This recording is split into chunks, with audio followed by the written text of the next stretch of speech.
வணக்கம். சற்று முன் கிடைக்கப்பெற்ற மிக மிக முக்கியமான செய்தி ஒன்று வெளியாகியுள்ளது. திராவிட முன்னேற்றக் கழகத்திற்கு பேரிடியாக வந்த அதிர்ச்சியான செய்தி.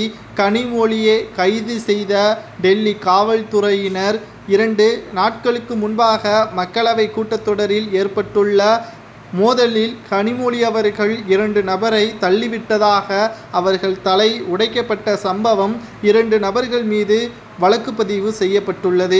மக்களவை எதிர்க்கட்சித் தலைவர் ராகுல் காந்தி அவர்களும் கனிமொழி அவர்களும் இந்த அசம்பாவிதத்திற்கு ஒத்துழைப்பு கொடுத்து முழுமையாக மக்களவையில் அவமானப்படுத்தும் விதமாக கரகோஷங்கள் எழுப்பி பொதுமக்களை அச்சுறுத்தும் விதமாகவும் மற்ற எம்பிக்களை அவதூறாகவும் கனிமொழி உட்பட சில முக்கியமான எம்பிக்கள் செய்ததை சுட்டிக்காட்டி மண்டை உடைக்கப்பட்ட எம்பி காவல்துறையில் வழக்கு பதிவு செய்தார்.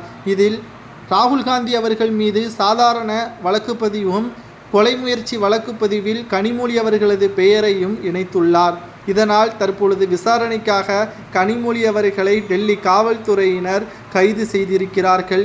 இது மிகப்பெரிய அளவிலான செய்தியாக இந்தியா முழுவதும் வைரலாக பரவி வருகிறது.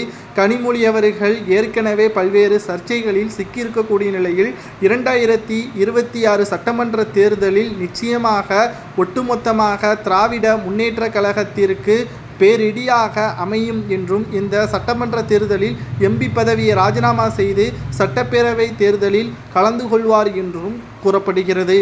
இதனால் திமுக ஒருவேளை வெற்றியடைந்தால் நிச்சயம் 2026 சட்டமன்ற தேர்தலில் திராவிட முன்னேற்ற கழகத்தில் துணை முதல்வர் பதவியை கூட கனிமொழி அவர்கள் கேட்கலாம் என்றும் கூறப்படுகிறது. இதற்கு இடம் கொடுக்காமல் உதயநிதியை தற்பொழுது துணை முதல்வராக ஆக்கியிருக்கிறார். மேலும் இதனால் கடும் கோபத்தில் இருக்கின்ற கனிமொழி அவர்கள் மக்களவையில் எப்படியாவது முக்கிய பதவியை கொடுக்க வேண்டும் என்று ராகுல் காந்தி அவர்கள் மூலமாக தற்பொழுது கலவரம் செய்யப்பட்டதாகவும் கூறப்படுகிறது. ஏனென்றால் அடுத்து வருகின்ற மக்களவை தேர்தலிலும் காங்கிரஸ் கூட்டணி இந்தியா கூட்டணி வெற்றியடைந்தால் மட்டும்தான் மத்திய அமைச்சராக பொறுப்பேற்க முடியும். இதற்காக பல்வேறு பாஜகவிற்கு எதிராக சதித்திட்டங்களை போட்டு கொண்டிருக்கிறார். ஆனால் துரோகி நிச்சயமாக ஒரு நாள் வீழ்த்தப்படுவார் என்பதற்கேற்ப தற்பொழுது கைது நடவடிக்கை மேற்கொள்ளப்பட்டுள்ளது. மேலும் பாஜக எம்பி தற்பொழுது மருத்துவமனையில் அனுமதிக்கப்பட்டுள்ளார்.